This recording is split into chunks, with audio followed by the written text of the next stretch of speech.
Sahara. The name whispers of emptiness, of a furnace that stretches beyond horizons. 9 million square kilometers of what most call wasteland. Larger than the entire United States, spanning 11 nations from Morocco to Sudan.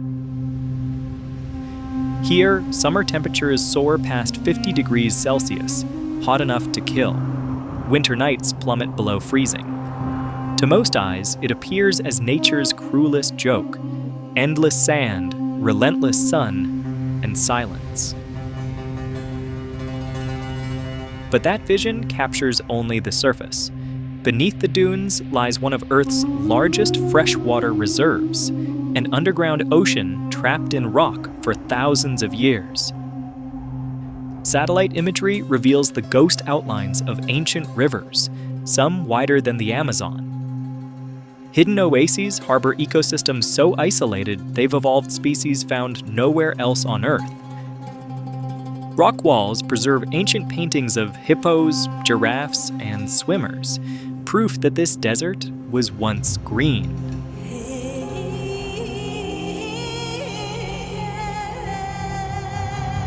This is not empty land.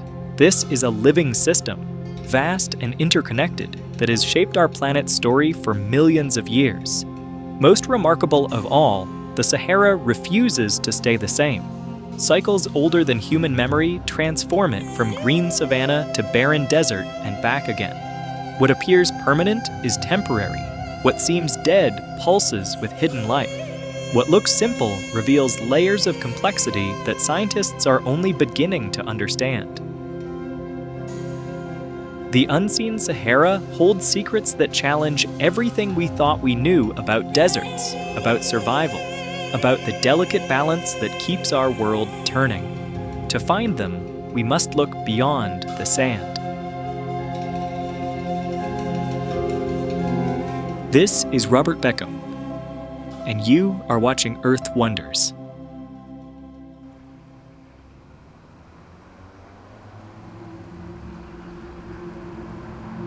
The Sahara is not one thing. It is not a single endless dune, nor an unbroken wasteland. Instead, it is a patchwork of landscapes, each with its own story, each a fragment of Earth's deeper memory.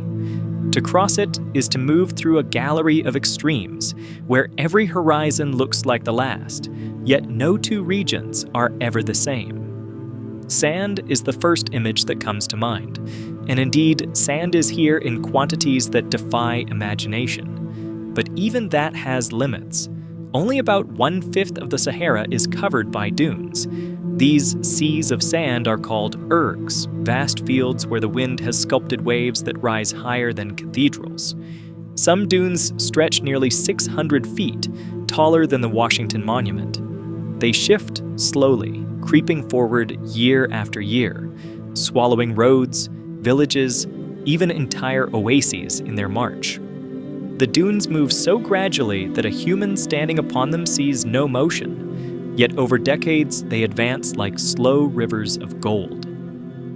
The most famous dunes are the Grand Erg Oriental in Algeria and Erg Chebi in Morocco.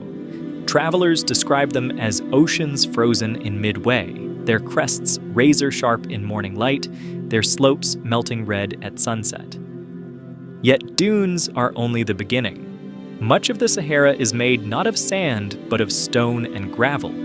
These landscapes are known as regs, gravel plains so barren they appear endless. Here, wind has stripped away fine grains over millions of years, leaving only rock. Crossing a reg is an ordeal of monotony, mile after mile of flatness, broken only by the crunch of pebbles underfoot. There is no vegetation, no relief from the horizon. To early explorers, these plains seemed more desolate than the dunes. Sand, at least, suggested fluidity. Gravel plains offered nothing but stillness. But even in stillness, there is history.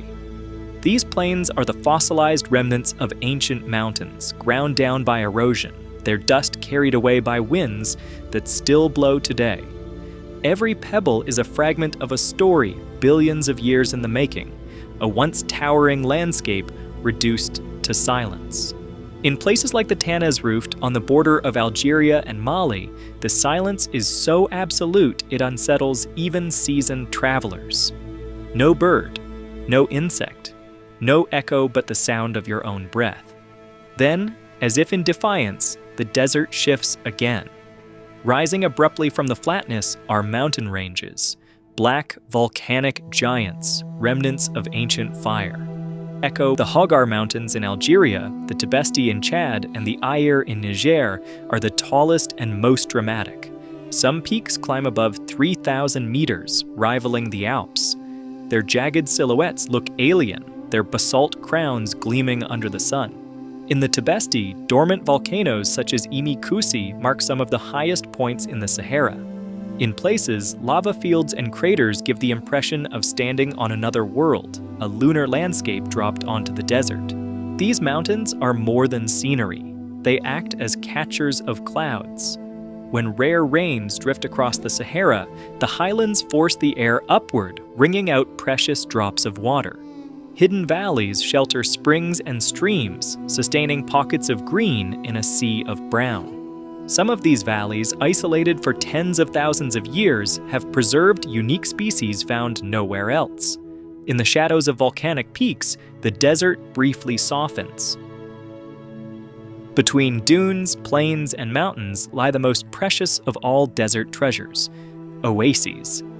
These are not myths, they are real islands of life where underground water meets the surface, where palm groves rise against the odds.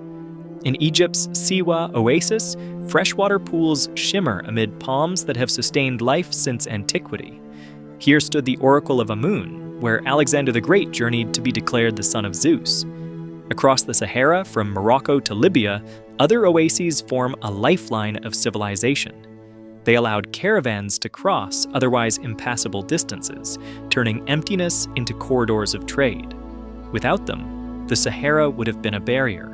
With them, it became a bridge between Africa, the Middle East, and Europe. And yet, the Sahara still hides mysteries that defy easy explanation. One of the most striking is the Richat structure in Mauritania, better known as the Eye of the Sahara.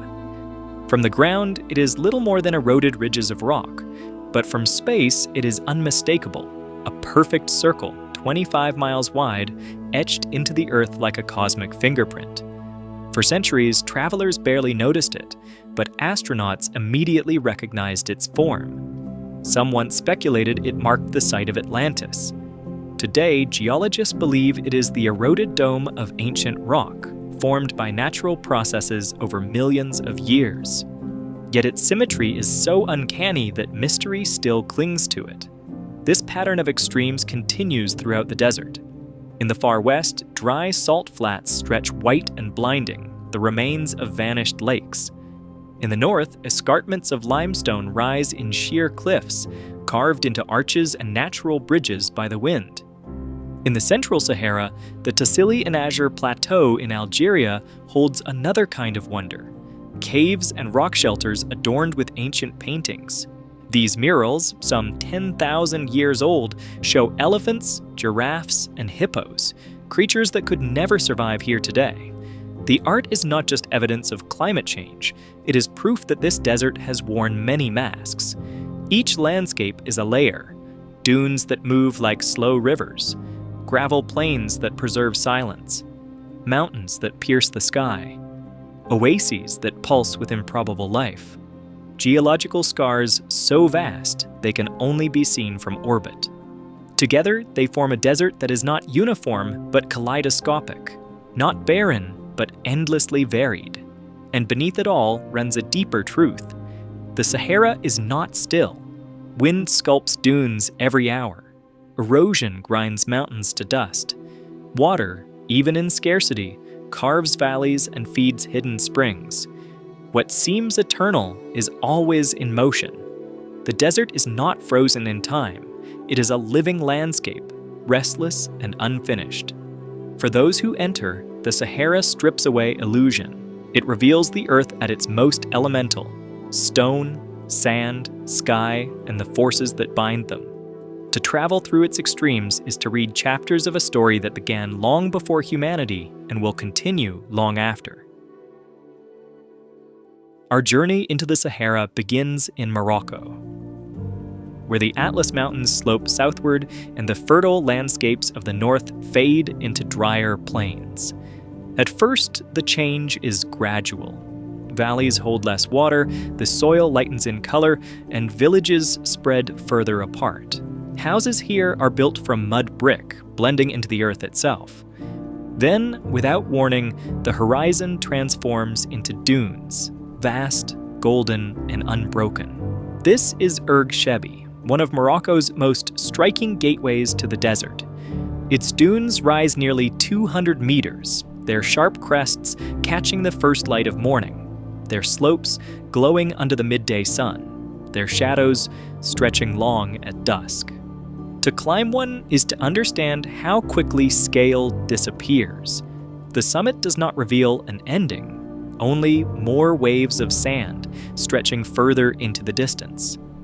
Though they seem fixed, the dunes are always moving. Wind pushes them forward, grain by grain, reshaping the landscape with steady patience. Villages at their edge live with this truth. Palms vanish, roads are buried, houses swallowed, not suddenly, but inevitably. To live near Erg Shebi is to accept that the desert is never still. Leaving the dunes behind, the terrain changes. Sand hardens into soil, and scattered argan trees appear. Their twisted branches seem too fragile to matter, yet in them is one of the Sahara's most unusual scenes: goats climbing high into the trees. They feed on the fruit with ease, balancing where no hoofed animal should. It looks strange, even comical, but here it is simply adaptation. Where resources are scarce, survival often takes forms that surprise us. Further south, the land flattens into hamadas, rocky plateaus stripped clean of sand. The silence here feels heavier than the dunes. The ground crunches underfoot, and the horizon stretches flat and endless. Many travelers describe these stone plains as more unsettling than sand seas, for at least dunes suggest motion. Rock plateaus offer nothing but stillness. Yet even this emptiness carries history. Across such plains once moved the trans-Saharan caravans, long lines of camels burdened with slabs of salt.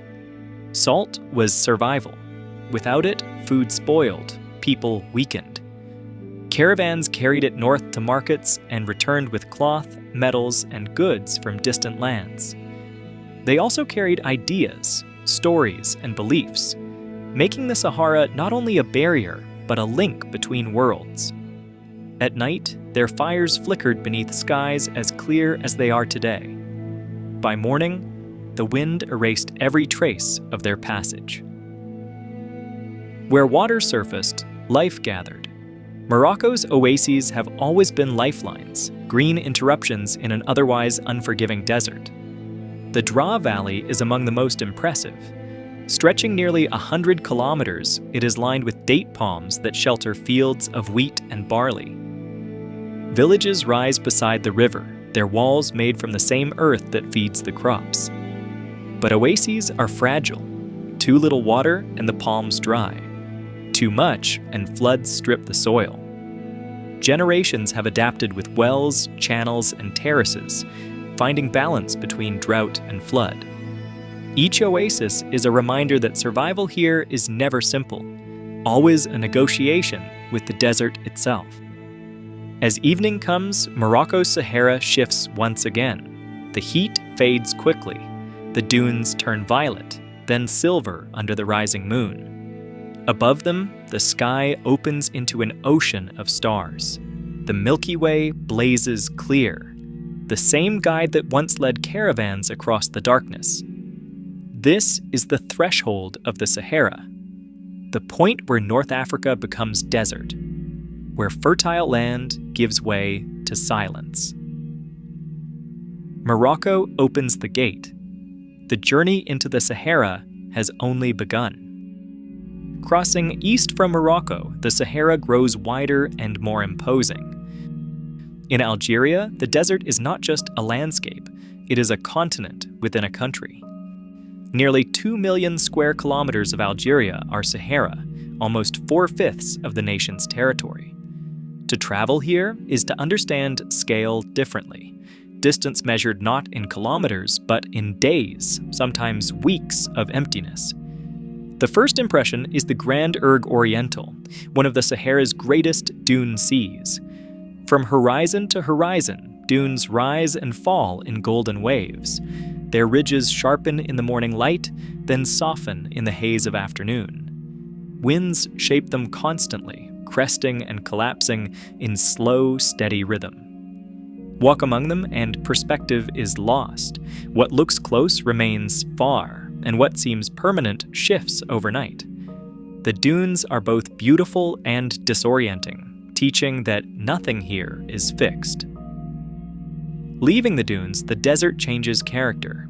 In southern Algeria lies the Tanis-roofed plateau, known as the Land of Terror. It is not terror in the sense of violence, but of emptiness. Here, the desert strips itself bare. The ground is rock and gravel, the air heavy with heat, the horizon unbroken. Travelers once described this plateau as a place where silence itself seemed to vanish, replaced by a weight pressing on the body. Caravans crossing it faced long stretches without water. Even today, few risk it without preparation.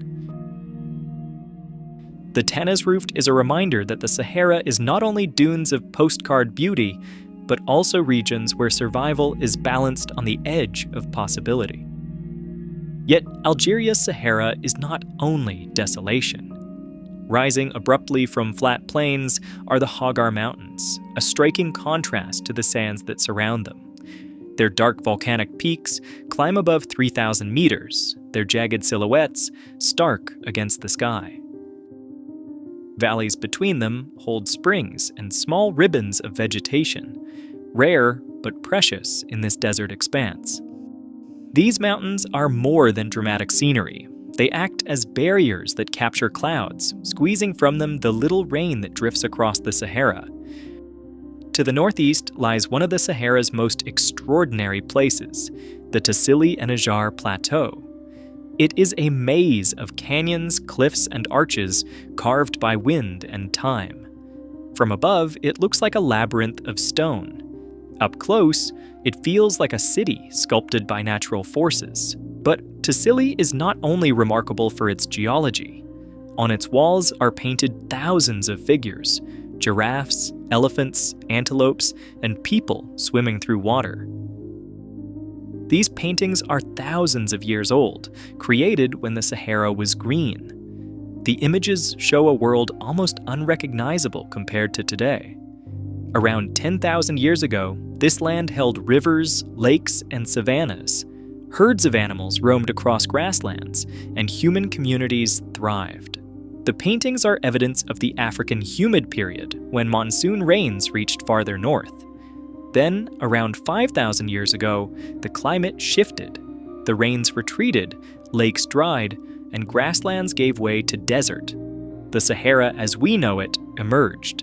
Tassili's rock art is a record of this transformation, proof that the desert is not eternal, but part of cycles older than human memory. Amid these shifting landscapes live the Tuareg, often called the Blue People for the indigo robes that stain their skin. They are nomads whose lives have always been tied to the Sahara's demands. Their knowledge is practical: which stars guide across open plains, how to find hidden wells, how to survive storms that can turn day into night. Their caravans once carried salt and goods across Algeria's Sahara, linking cities to distant markets. Today, many Tuaregs still move with the desert, adapting to its rhythm, holding traditions that remain inseparable from the land itself. Traveling across Algeria's Sahara, the sense of variety is constant. One day is dunes that rise like waves. The next is a plateau so flat and barren it feels endless. Then mountains pierce the sky, and valleys reveal signs of water. This variety is the true face of the desert. Not uniform, not monotonous, but a patchwork of extremes. At night, the desert in Algeria reveals another face. Above the Grandurg Oriental, the stars burn clear and sharp. With no lights to dim them, the Milky Way arches across the horizon, every constellation visible in full. The same sky guided caravans centuries ago. It is unchanged, a reminder that while the sands shift, some markers endure. Algeria's Sahara is a place of paradox. It is both lifeless and full of memory, barren yet marked by survival. The dunes of the Grand Urg, the silence of the Tenez Rooft, the volcanic peaks of the Hagar, and the painted canyons of Tassili, each tells a story. Each reveals a different face of the same desert. From Algeria, our path bends southwest. The desert changes subtly as we enter Mauritania. The dunes grow broader, the plains more austere, and the silence feels heavier. Here, the Sahara is not only a landscape, but a vast, unbroken expanse where time itself seems to stretch thin. Days of travel pass with little to mark them, until the land suddenly reveals one of its greatest secrets. At ground level, it appears ordinary, ridges of rock curving faintly across the horizon, arcs of stone half buried in sand. But seen from above, its form is unmistakable, a perfect eye, enormous and clear. This is the Rishat structure, often called the Eye of the Sahara. Spanning more than 40 kilometers, it is a series of concentric circles etched into the desert floor. From space, it looks as if the Earth itself is gazing upward. For centuries, caravans passed nearby without recognizing its full shape. Only when satellites traced the Earth did its symmetry become undeniable. Its origin is still debated. Most scientists believe it is a deeply eroded dome of rock, its layers exposed by millions of years of wind and water. Others suggest a collapsed volcanic structure. Myths go further, linking it to Atlantis, imagining the lost city at the desert's heart. The truth is likely simpler, but its perfection leaves space for wonder. The Eye of the Sahara remains both a geological fact and a symbol of mystery. Mauritania's desert holds more than geology. Along ancient caravan routes lies Chinguetti, a town once called the City of Libraries. Built from stone, its narrow streets and simple mosques reflect centuries of life shaped by trade and faith. Caravans brought salt from the desert's mines to markets far away, and in return, manuscripts and knowledge arrived. Many of those manuscripts survive, preserved in desert dryness. They cover subjects from astronomy to law, medicine to philosophy. In a world where sand erases so much, Chinguetti's libraries are remarkable survivors, a record of how ideas cross the Sahara as surely as goods. Farther north, the salt mines of Taudeni tell another story of endurance. Workers carve slabs of salt from the earth, just as their ancestors did centuries ago. Camels carry the heavy blocks south in caravans that stretch across the horizon, traveling hundreds of kilometers through emptiness. Salt was once worth its weight in gold. Today it is less precious, but the tradition continues, unchanged in its essentials. The desert demands labor, and it offers survival in return.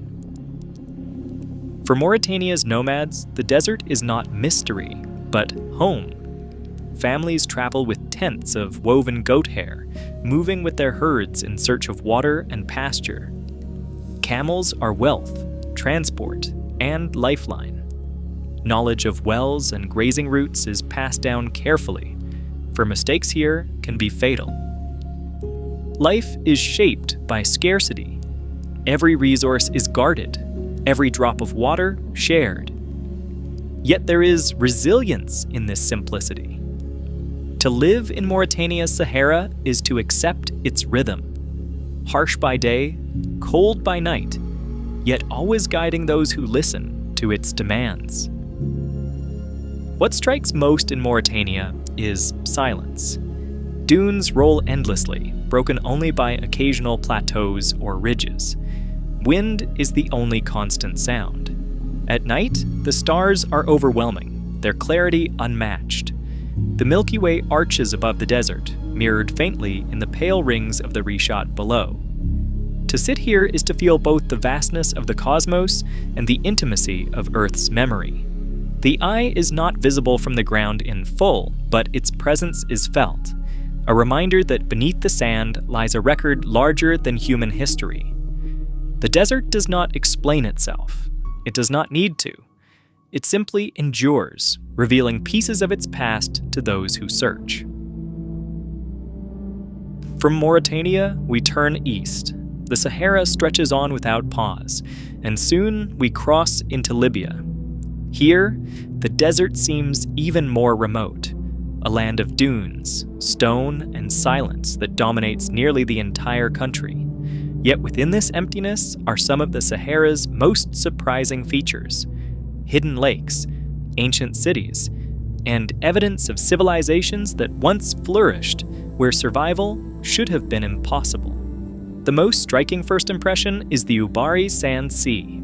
Its dunes rise in sweeping ridges, rolling across the horizon like frozen waves. Winds shape them constantly, their crests sharp at dawn, their slopes collapsing and rebuilding with each storm. The beauty is severe, but what lies between the dunes is more remarkable still.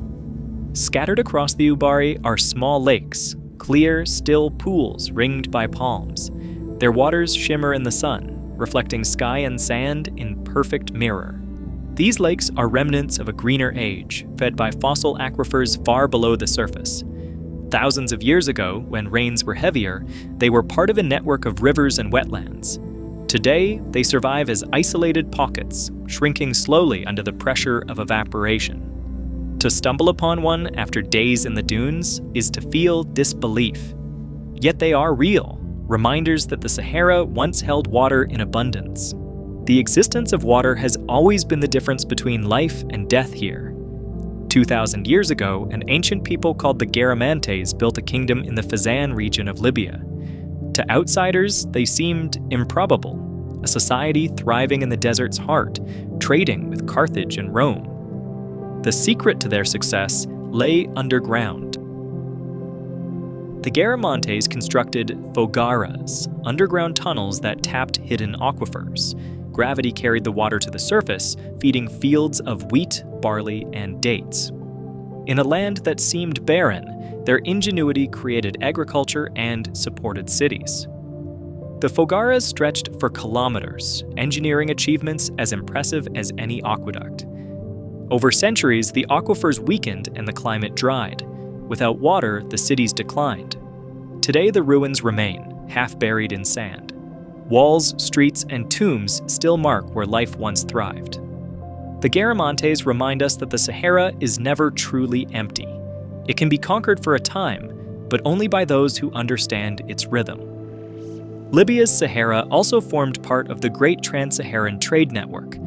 Caravans crossed its oases, moving salt, gold, slaves, and ivory between Africa and the Mediterranean. At each stop, water determined the route. Cities such as Ghadames became vital stations, their wells supporting travelers who might otherwise perish. The caravans linked worlds. Goods from sub-Saharan Africa reached Rome and beyond, carried on the backs of camels across weeks of emptiness. In return came metal, cloth, and knowledge. These journeys were dangerous, but they bound the desert into global history. The Sahara was not a void, but a bridge, and Libya lay at its center. Not all of Libya's Sahara is dunes. In many places, the land hardens into plateaus of rock and gravel. Wind and time have sculpted these surfaces into strange shapes, pillars, arches, and cliffs rising unexpectedly from the plain. Some formations are chalk white, glowing in the sun, while others are blackened from ancient volcanic flows. The silence in these areas is absolute. Even the wind seems muted, as if the land itself has absorbed sound. These formations remind us that the Sahara is not fixed.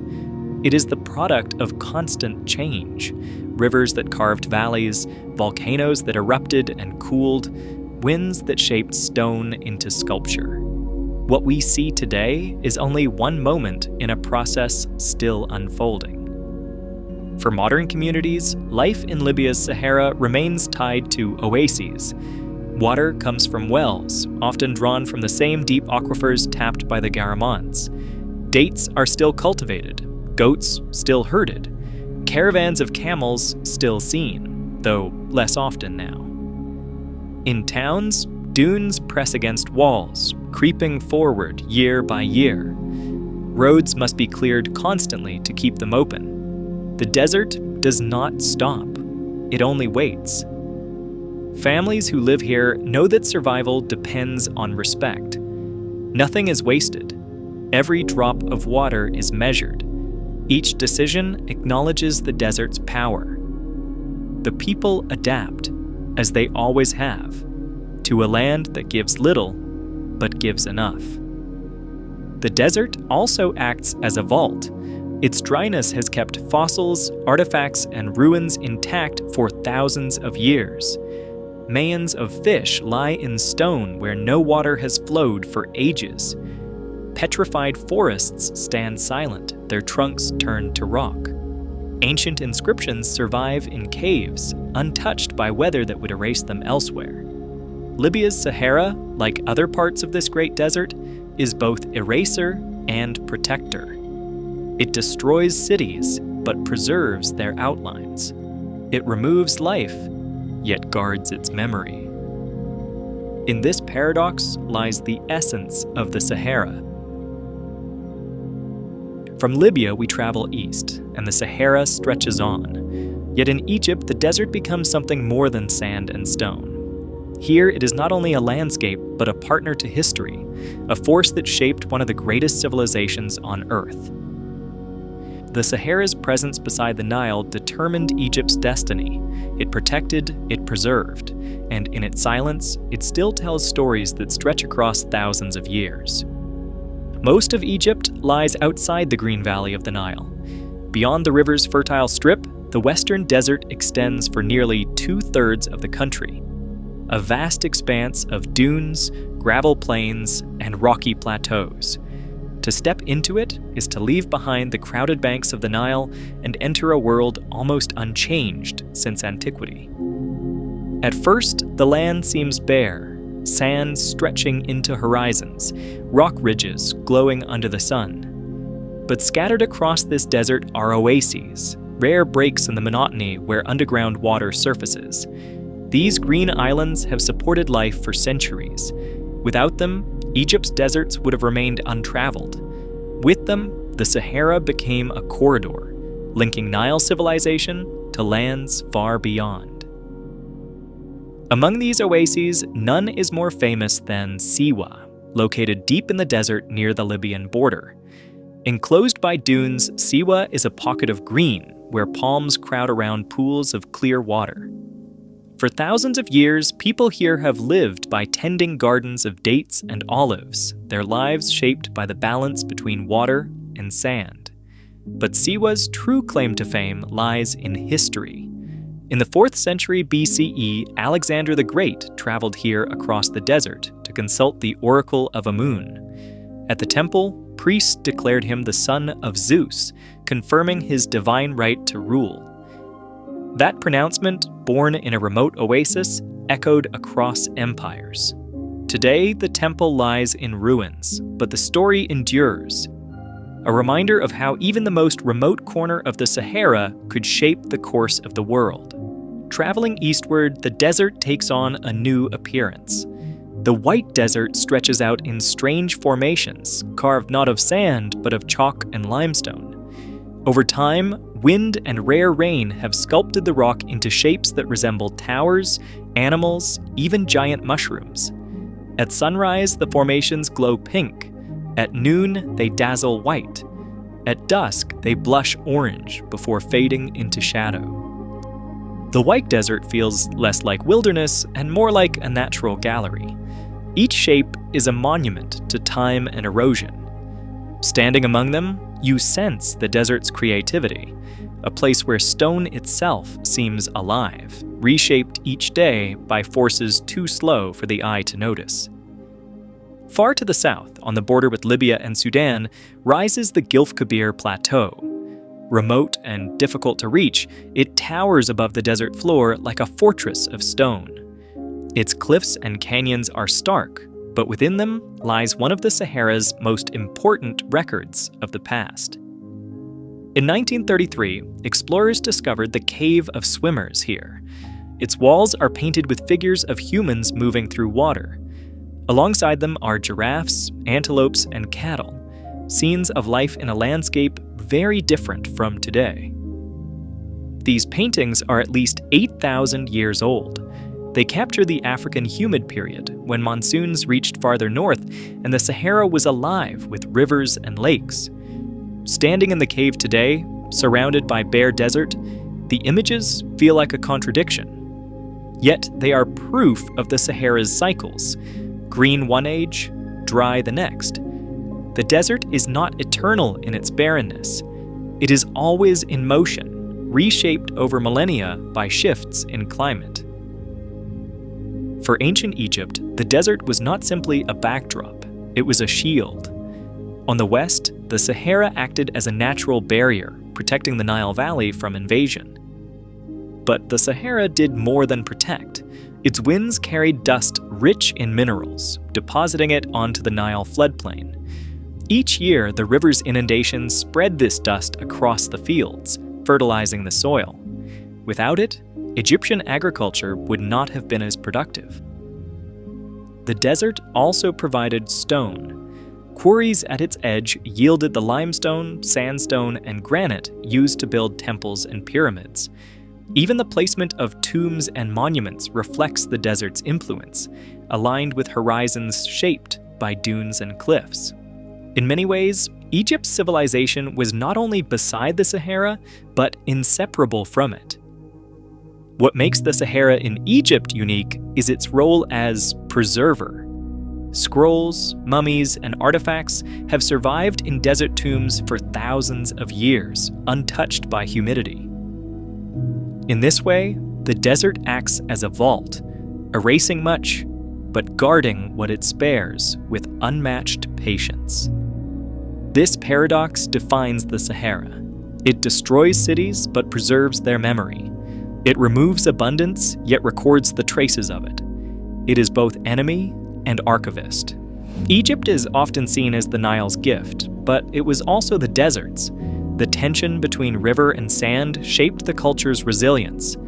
The Nile gave abundance, the Sahara demanded discipline. Together, they produced one of history's most enduring civilizations. As the sun sets over the western desert, the dunes turn violet and the cliffs glow red.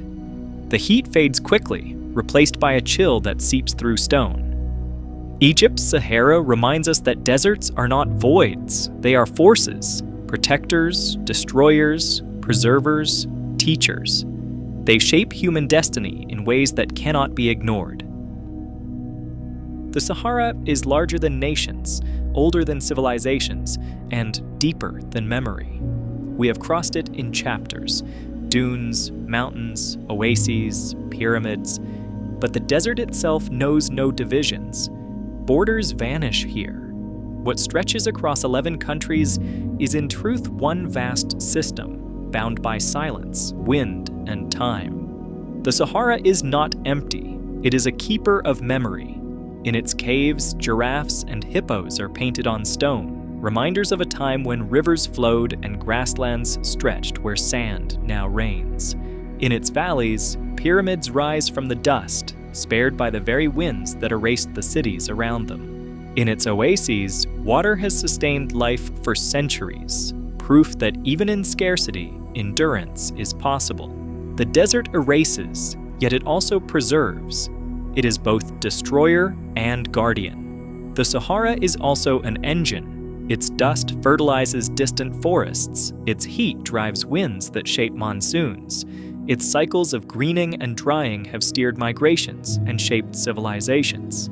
What happens here is never confined to here.